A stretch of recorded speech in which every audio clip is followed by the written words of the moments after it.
우리가 나는 가장 소중한 존재입니다. 그런 제목으로 말씀을 나누겠습니다. 한번 따라해 보겠습니다. 나는 가장 소중한 존재입니다. 할렐루야. 아멘. 자, 우리 은성이 한번 물어볼게. 우리나라 정치인들 중에서 가장 높은 사람이 누굴까? 우리나라 정치인들 중에서 가장 높은 사람. 우리나라에서 제일 높은 분.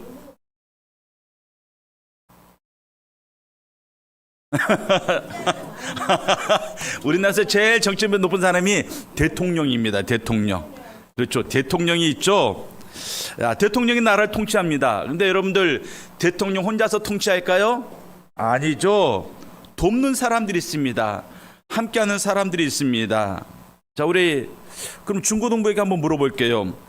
대통령이 나라를 다스리는데 함께 대통령을 옆에서 돕고 함께 그 일을 해나가는 사람들이 있는데 누가 있을까요?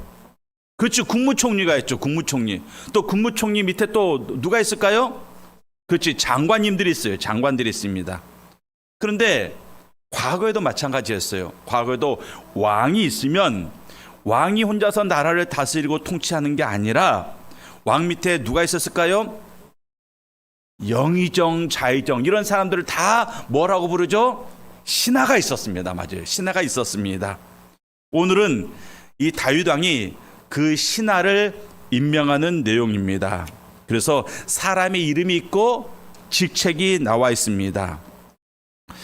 우리가 알다시피 바로 전에 이스라엘에 어떤 일이 일어났습니까? 반란이 일어났죠. 세바의 반란이 일어났고 이제 그 반란이 진압이 되었습니다. 반란이 연이어서 2번이나 일어났는데 그 반란이 진압이 되었어요. 혼란이 끝나고 이제 나라를 다시금 바르게 견고하게 세워 나가야 됩니다. 그것의 첫 번째가 무엇이다? 바로 일꾼을 바로 세우는 거예요. 나라의 기틀을 세우고 나라를 굳건히 만들어가는 그 첫 번째 과정이 뭐다? 일꾼을 바로 세우는 것입니다. 각자 자기의 자리에 잘 찾아가는 것입니다. 이것이 바로 질서의 첫걸음입니다. 그래서 오늘 우리가 성경 말씀을 보면 7가지 지책이 나와요. 먼저 23절에 요압은 이스라엘 온 군대의 지휘관이 되고, 자, 요압은 다윗이 왕이 되기 전서부터 다윗과 함께 했었던 그러한 사람입니다. 아주 용감한 사람이고 용맹스러운 장수입니다. 그래서 이스라엘 온 군대의 지휘관이 되고, 무슨 말입니까? 군대에서 가장 높은 사람, 가장 높은 계급을 갖게 되었습니다. 모든 군대를 지휘하는 사람입니다. 왜? 군대를 이끌 수 있고 또 싸움에 있어서 전략을 짤 수 있고, 그래서 수많은 전투에서 승리를 거둔 경험이 있습니다. 그래서 이 요압은 군대의 지휘관이 되고, 그리고 이 전쟁터가 그의 자리였습니다. 두 번째, 브나야라는 사람이 나오죠. 여러분들이 보는 성경 말씀 두 번째 줄을 보면 브나야는 그렛 사람과 블렛 사람의 지휘관이 되고 그랬습니다. 자, 이 말은 무슨 말이냐? 그렛 사람과 블렛 사람은 바로 왕의 친위 부대를 말합니다.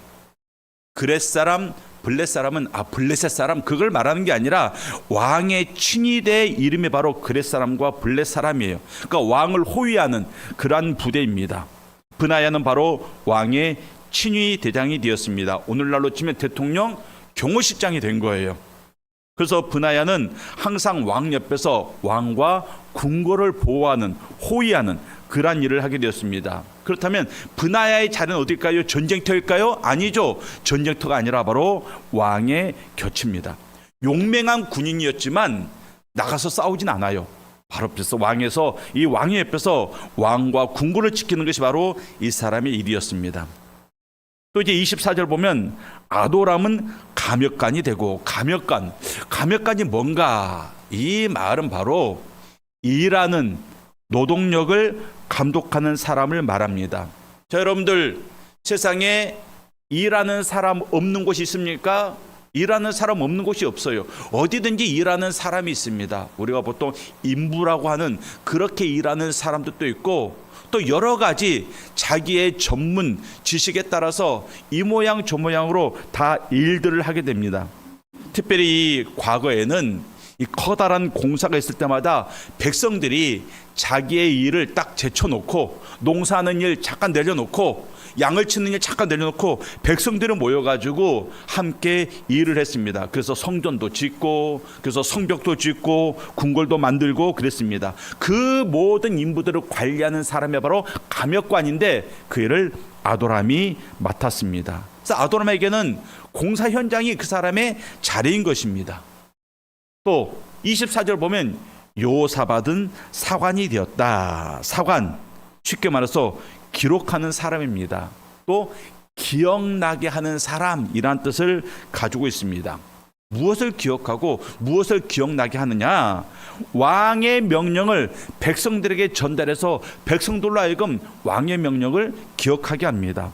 또 반대로 백성들의 청원하는 것을 왕에게 전달해서 왕으로 하여금 백성들의 필요가 무엇인지를 알게 하는 사람, 이 사람이 바로 사관입니다. 그래서 왕과 백성을 연결하는 그러한 사람입니다.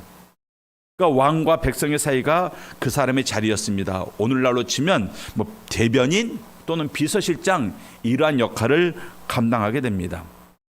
그리고 말씀 보면 25절에 수아는 서기관이 되고 그랬습니다. 수아는 서기관이 되고, 자, 서기관은 바로 행정 관료를 말합니다. 오늘날로 치면 수많은 공무원들이 있죠. 그런 공무원들을 주관하는 사람, 그래서 행정장관 또는 총리라고도 부를 수 있습니다. 그리고 25절 하반절을 보면 사독과 아비아달은 무엇이 되고? 제사장이 되고. 제사장에 대한 설명은 필요 없죠. 하나님께 제사를 드리고 율법을 가르치고 또 하나님의 뜻을 백성에게 전달하는 그러한 역할을 감당했습니다. 그럼 이들이 있을 자리는 어딜까요? 바로 성소, 성막이 이들이 일하는 장소입니다.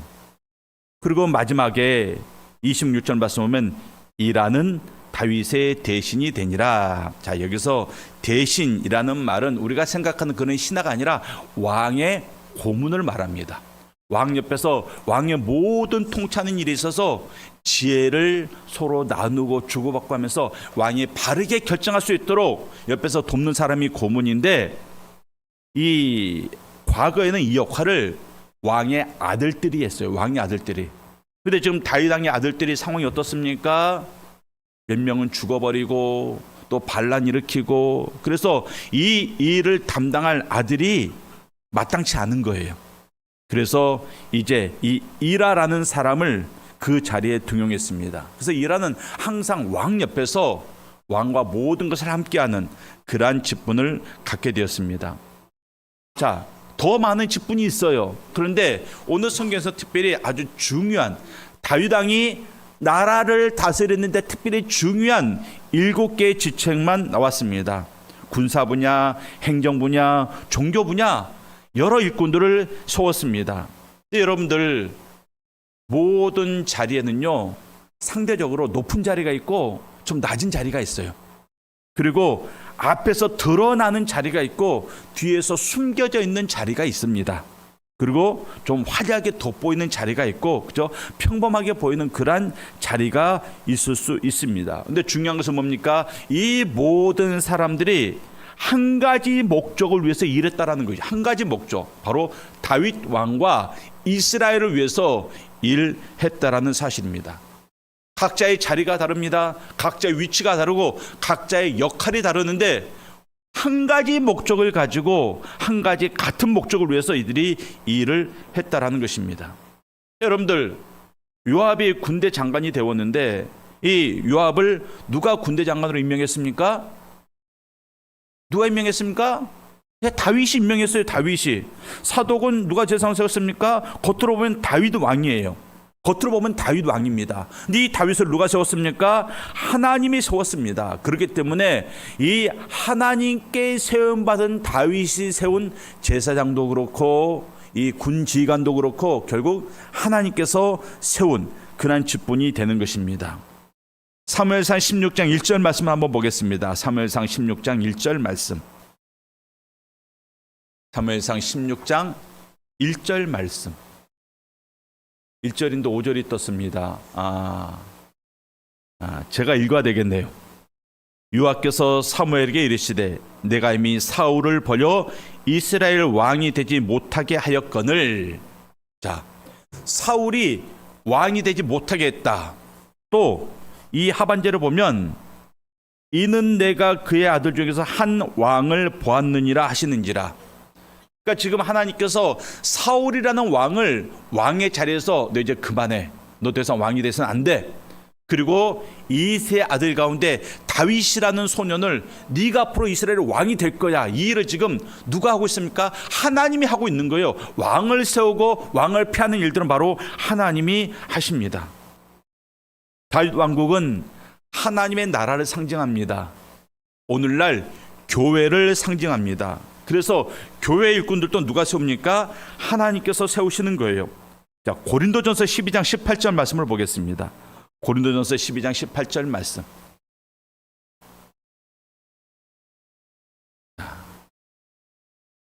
함께 읽겠습니다. 시작. 그러나 이제 하나님이 그 원하시는 대로 지체를 각각 몸에 두셨으니. 자, 지체를 각각 몸에 두셨다. 이 말은 여기서 말하는 몸은 교회를 말하고 지체는 교회의 성도들을 말합니다. 누가 두셨다고요? 하나님이 두셨다. 그렇게 말합니다. 그러니까 교회에서 어떤 사람은 손의 역할을 감당해요. 누가 임명했습니까? 하나님이 임명한 겁니다. 어떤 사람은 발의 역할을 감당해요. 누가 했다고요? 하나님이 했대요. 하나님이. 누구는 손이 되고 누구는 발이 되고 또 누구는 눈이 되고 누구는 귀가 되고 누구는 입이 되는데 이 모든 것들을 하나님께서 세우셨다. 이렇게 말씀하고 있습니다. 여러분들 교회는 다양한 직분이 있어요. 이 장로교 헌법에 보면 목사가 있고요, 장로가 있고 집사가 있고 권사가 있고 평신도가 있고 또 그 외에도 많은 역할들이 있습니다. 찬양팀이 있습니다. 교사들이 있습니다. 기도 사역자가 있습니다. 전도 사역자가 있고요, 봉사 사역자들이 있습니다. 각각의 역할이 다 달라요. 그런데 그 모든 일들을 무엇을 위해서 합니까? 주의 몸된 교회를 위해서 하는 거예요. 교회를 위해서. 그래서 교회는 한 몸이고 한 교회가 되는 겁니다. 제 몸에 여러분들 보시기에 자, 눈이 있고 코가 있고 입이 있고 귀가 있죠. 이 몸이 각 목살을 만드는 거예요. 근데 제가 눈알을 하나 뽑았어요. 좀 잔인해 보이지만 생각만 해서 눈을 하나 뽑았습니다. 뽑아가지고 탁 버렸어요. 이제 봤더니 눈알이 하나 굴러다녀요. 그럼 저 눈알을 보고 저거 강목사다 말할 사람 있습니까? 없죠. 지체를 떠나는 순간 자기의 존재 가치를 상실하게 되는 겁니다. 지체라는 것은 몸에 붙어 있을 때 가치가 있는 것이지 몸을 떠나는 순간 아무런 가치가 없게 되는 겁니다. 눈뿐입니까? 손도 마찬가지예요. 제 손이 잘려져서 버림받았습니다. 그럼 그 손은 아무런 가치가 없게 되는 겁니다. 함께 할 때, 몸에 붙어 있을 때 비로소 그 가치가 있고 제대로 기능할 수 있습니다. 그런 모든 성도님들은 이 예수님의 몸이라는 교회 안에 소속이 되어 있을 때 비로소 여러분들이 성도로서의 가치를 갖게 되는 거예요. 하나님의 자녀로서의 가치를 갖게 되는 겁니다. 그러니까 교회를 떠나서는 절대 안 되는 거죠. 꼭 교회 앞에, 교회 안에 우리가 붙어 있어야 됩니다. 그리고 그 안에서 너는 이제 손이야, 너는 발이야, 너는 귀야, 너는 위장이야, 넌 간이야, 이렇게 역할이 주어졌을 때 그 역할을 잘 감당하는 것, 그것이 바로 우리 성도들이 이 땅을 살아가면서 잘 감당해야 되는 굉장히 중요한 내 위치와 자리가 됩니다. 그래서 에베소서 2장 10절 말씀을 보십시오. 에베소서 2장 10절 말씀 보면 이러한 말씀이 있습니다. 우리 함께 읽겠습니다. 우리는 그가 만드신 바라 그리스도 예수 안에서 선한 일을 위하여 지으심을 받은 자니 이 일은 하나님이 전에 예비하사 우리로 그 가운데서 행하게 하려 하심이니라. 자, 하나님께서 우리를 위해서 이미 예비했대요. 무슨 일을 위해서? 선한 일을 하게 하기 위해서. 그러니까 여러분들이 어떤 지체로서 어떤 직분을 맡고 있는데 그 직분은 하나님께서 선한 일을 하라 이런 목적으로 우리에게 주었다 이렇게 말씀하고 있습니다. 그래서 중요한 것이 무엇입니까? 내 자리를 발견하는 것, 내 자리를 발견하는 것. 자기 자리를 발견하지 못하면요 왔다 갔다 합니다. 그리고 걸리적거리게 됩니다. 자기 자리를 찾아서 열심히 일하는 사람의 회방꾼이 됩니다. 그래서 중요한 것은 자기 자리를 찾는 거예요. 여러분들 학교에 가면요 학생들 자기 자리가 있어요. 학생들 자기 자리가 있습니다. 제가 고등학교 때 한 번 학교에서 시범적으로 자 이제는 자기 자리 없어, 먼저 온 순서대로 알아서 앉아 그런 적이 있었어요. 먼저 온 순서대로 자기가 앉고 싶은 좋은 자리에 앉아 그랬습니다. 그랬더니 서로 좋은 자리에 앉으려고 아이들이 학교를 일찍 오는 거예요. 좋은 자리가 있습니다. 여름에는 선풍기 바람이 오는 곳, 겨울에는 저희 때는 이 조개탄이라고 석탄을 뗐거든요. 이 석탄을 뗐는데 그 난로 주변이 좋은 자리예요. 그러니까 그 자리에 앉으려고 일찍 오는 겁니다. 근데 여러분들 봤더니 시간이 지나니까 먼저 온 사람들이 알아서 앉아 했음에도 불구하고 시간이 지나니까 결국 각자의 자리가 정해지고 일찍 오든지 늦게 오든지 결국 그 자리에 앉게 되는 것을 봤습니다. 회사도 마찬가지예요. 회사 가면 자기 책상이 있고 자기 의자가 있습니다. 그 자리에 앉아야 됩니다. 내가 앉고 싶다고 부장 자리에 앉아서는 안 되는 겁니다. 교회도 그렇습니다. 여러분들 앉는 자리가 있어요. 교회는 자리가 정해져 있지 않죠. 교회는 이름표가 없어요. 그런데도 불구하고 성도님들 보면 꼭 앉는 자리에 앉아. 꼭 앉는 자리. 그 자리에 앉습니다. 특별히 이 새벽 예배 시간 보면요 1년 365일 변하지 않고 그 자리에 앉습니다. 바뀌지 않습니다. 그 자리에 앉아야 마음이 편안해요.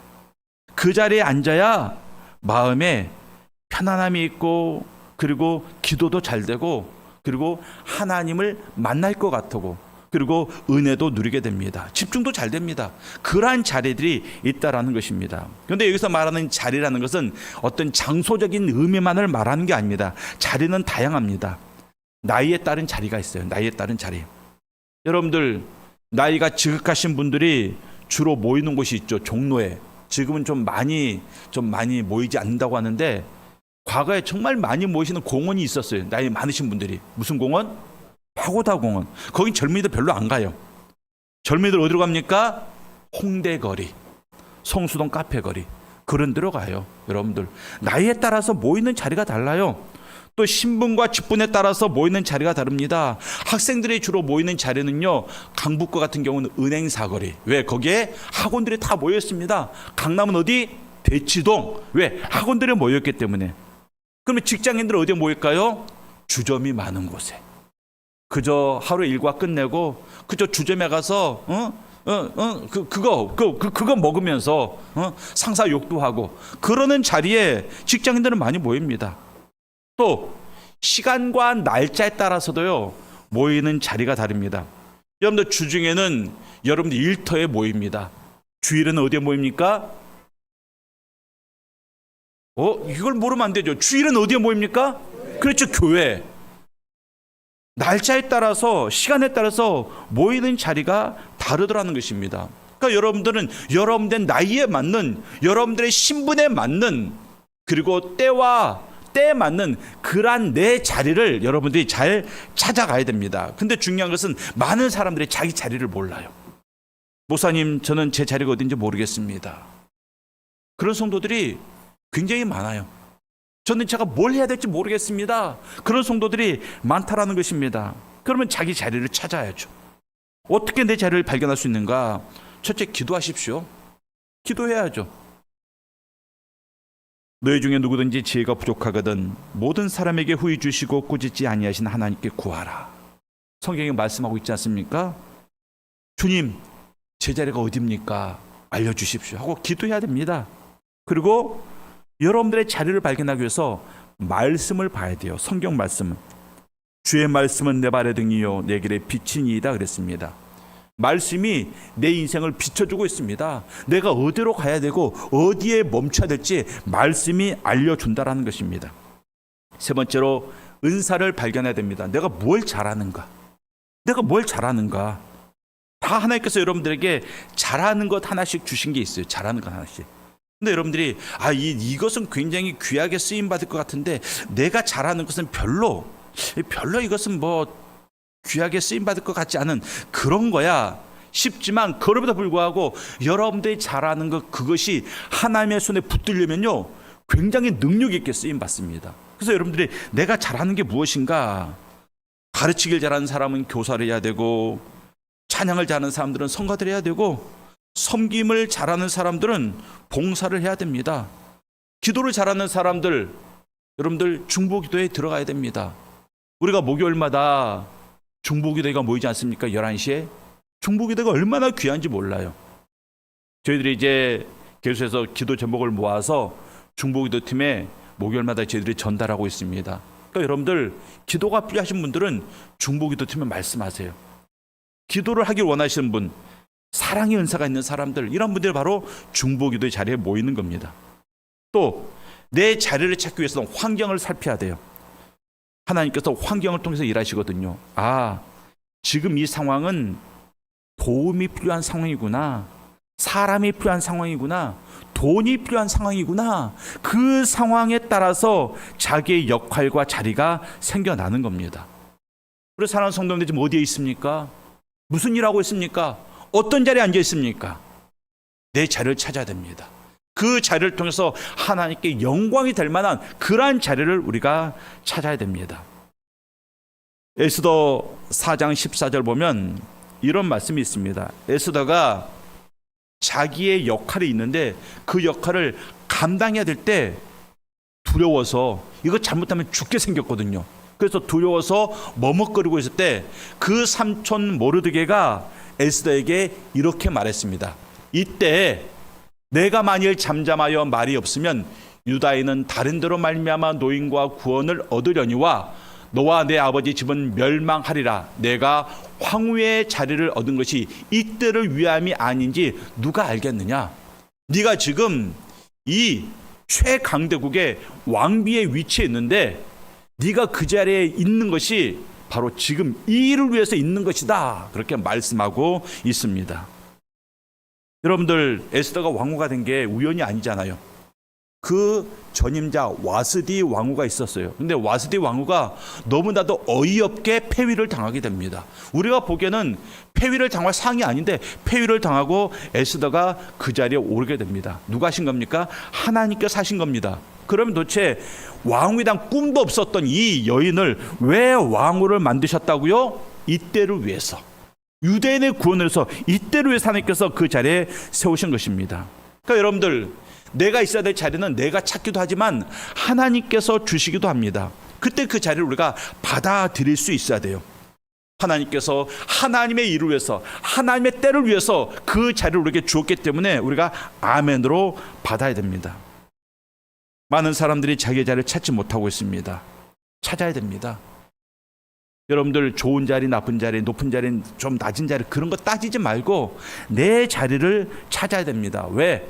성경에서는 모든 자리가 다 귀하게 쓰임을 받기 때문에 그렇습니다. 여러분들의 자리를 받아들이시고, 그리고 그들의 감사함으로 받고 그 자리를 자랑할 수 있기를 바랍니다. 사도 바울이 이렇게 고백했습니다. 내가 궁핍함으로 말하는 것이 아니라 어떠한 형편에든지 나는 자족하기를 배웠노니 나는 비천에 처할 줄도 알고 풍부에 처할 줄도 알아. 모든 일 곧 배부름과 배고픔과 풍부와 궁핍에도 처할 줄 아는 일체의 비결을 배웠노라. 무슨 말입니까? 모든 상황 속에서 나는 하나님의 일꾼으로서 나는 열심히 자족하며 만족하면서 내 사명을 감당하겠다, 그 말입니다. 모든 상황 속에서. 그러니까 하나님께서 우리에게 어떤 자리를 주실 때는요, 상황 따라서 그 자리를 왔다 갔다 해서는 안 되는 겁니다. 모든 상황 속에서 자족하기를 배웠던 그 바울처럼 하나님께서 우리에게 주신 그 자리가 세상의 여건 때문에, 내 개인의 상황 때문에 왔다 갔다 해서는 안 된다라는 것입니다. 자족하기를 배워야 됩니다. 자, 그러면 이제 우리 모두에게 각자의 자리가 있음을 우리가 알게 되었습니다. 그럼 그 자리에서 우리가 뭘 해야 될까요? 뭘 해야 될까요? 뭘 해야 될까요? 충성해야 됩니다. 충성. 고린도전서를 보면 이런 말씀이 있습니다. 맡은 자들에게 구할 것은 충성이니라. 자리를 맡은 자들, 직분을 맡은 자들은 충성해야 된다, 이것을 말합니다. 자, 이 충성이라는 게 성경에서는 이 피스토스라는 단어가 쓰였는데 이러한 의미가 있습니다. 신실하다, 믿을만하다, 성실하다, 이런 의미를 가지고 있습니다. 그러니까 충성을 오늘날 우리의 삶과 사역에 우리가 적용하자면 이런 거예요. 끝까지 하는 겁니다. 끝까지 하는 게 충성이에요. 시작은 쉽죠. 시작은 다 합니다. 누구나 시작을 합니다. 근데 끝까지 가는 사람은 없어요. 끝까지 가는 사람은 충성하는 사람만이 끝까지 가게 됩니다. 요압이 왕이 되기 전부터, 다윗이 왕이 되기 전부터 요압과 함께 했습니다. 그리고 다윗이 죽을 때까지도 함께 했습니다. 요압이 그랬어요. 수십 년간 충성했습니다. 둘째, 충성 무엇입니까? 최선을 다하는 겁니다. 대충 하는 게 아니에요. 그냥 남들 하는 것만큼 평균하는 것, 이건 충성 아닙니다. 최선을 다하는 것이 충성입니다. 그래서 성경에 보면 무슨 일하든지 마음을 다하여 죽게 하듯 하고 그랬습니다. 죽게 하듯 하고. 세 번째, 충성은 이게 가장 중요합니다. 충성, 첫째는 끝까지 하는 것, 두 번째 최선을 다하는 것, 세 번째 이게 가장 중요한데 따라하겠습니다. 충성은 주님을 위해 하는 것이다. 주님을 위해 하는 게 충성인 거예요. 지금 여기에 7명의 직분자들은 다윗 왕을 위해서 그들의 자리를 지킬 것입니다. 그런데 우리 성도님들은 누구를 위해서 우리의 자리를 지켜야 됩니까? 주님을 위해서. 주님을 위해서 모든 일을 죽게 하듯 하라. 기쁜 마음으로 성계로 죽게 하듯 하고, 그렇게 성경에서 말하고 있습니다. 모든 일을 죽게 하듯 하라. 주님을 위해서 하는 겁니다. 그게 바로 충성이 되는 겁니다.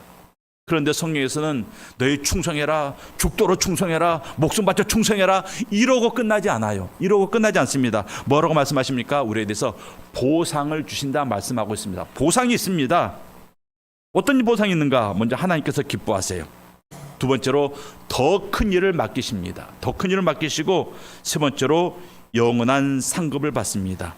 마태복음 25장 23절 말씀 보면 내 주인의 즐거움에 참여할지어다. 이 주인의 즐거움은 하나님의 즐거움을 말하는 거거든요. 저 천국에서 하나님의 즐거움은 영원한 즐거움입니다. 그 영원한 즐거움에 우리가 동참하게 될 것이다. 영원한 상급을 받을 것이다. 이렇게 말씀하고 있습니다. 이렇게까지 제가 얘기했는데도 아직까지 내 자리가 어딜까? 내 자리가 어딜까? 모르겠어요. 그런 성도님도 있을 것입니다. 그런 성도님들은 그저 쉽게 생각하십시오. 따라하겠습니다. 내 자리는 바로 이곳입니다. 내가 있는 이곳이 바로 내 자리예요. 내가 있는 이곳이 바로 내 자리고, 내가 목숨을 걸어야 될 것이고, 내가 충성을 해야 되는 것입니다. 그 자리에서 우리 성도님들이 하나님께서 맡기신 그 일들을 충성스럽게 감당하실 때 우리 하나님께서 여러분들에게 이렇게 말씀하십니다. 잘하였도다 착하고 충성된 종아. 모든 성도님들이 하나님으로부터 이러한 칭찬 듣는 우리 성도님들이 다 되실 수 있기를 주님의 이름으로 축원합니다. 기도하겠습니다.